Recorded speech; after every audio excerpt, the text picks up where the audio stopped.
तो आ गए आप लोग। चलिए, अस्सलाम वालेकुम। तो मेरे दोस्त लोग तुर्की गजाफी बम का टेस्ट किया है, जो दुनिया में सबसे पावरफुल बम है। और गजाफी बम नाम है उसका। और दुनिया में सबसे भारी बम इस टाइम माना जा रहा है। मतलब बड़े भाई और भी देशों के पास गजाफी नाम है। और न्यूक्लियर थर्मो बैरल बम है, यानी कि न्यूक्लियर थर्मो बैरल बम है और सबसे पावरफुल, यानी कि उसका टेस्ट तुर्की ने किया है तो भूकंप के झटके महसूस किए गए हैं। यानी कि बहुत पावरफुल बम है।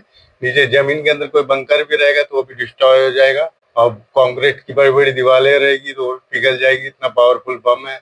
और उसका तुर्की ने टेस्ट कर लिया है। तुर्की मतलब कहाँ क्या करना चाहता है।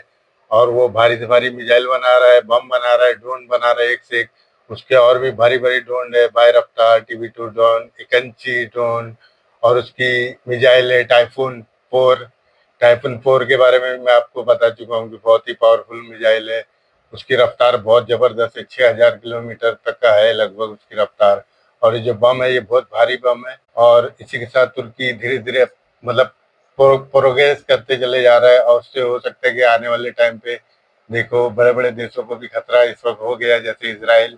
इसराइल को भी बहुत जबरदस्त खतरा हो गया है तुर्की की, मतलब ये सब टेस्ट से। और तुर्की एक फाइटर जेट भी बना रहा है, जो ऐसा फाइटर जेट है कि कोई भी देश के क्षेत्र में घुस जाएगा तो उस देश को पता भी नहीं चलेगा। तुर्की का इतना पावरफुल फाइटर जेट है, यानी कि वो कोई देश के अगर क्षेत्र में चले गया तुर्की का फाइटर जेट तो उस देश को पता ही नहीं चलेगा। उसका नाम है खान फाइटर जेट। यानी कि इतना पावरफुल है कि वो कोई भी देश के क्षेत्र में कभी घुस जाएगा, पता नहीं चलेगा। मगर उसका भी पहला पहला मतलब सैंपल पीस आया है खान फाइटर जेट का। अभी उसका इंजन तैयार नहीं है। इंजन तैयार जैसे ही हो जाएगा तो वो प्रोडक्शन लाइन में चले जाएगा।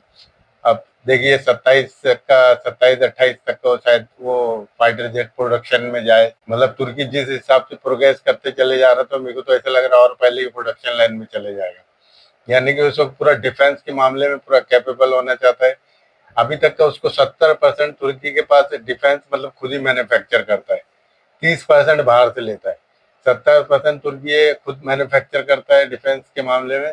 और 30% बाहर से लेता है। मगर उस तुर्की का टारगेट है कि 100% खुद ही डिफेंस के मामले, डिफेंस मतलब खुद ही बनाया जाए 100%। तो इसी के साथ वो प्रोग्रेस करते जा रहा है, नए नए डिफेंस के मॉडल पर पेश कर रहा है दुनिया के सामने।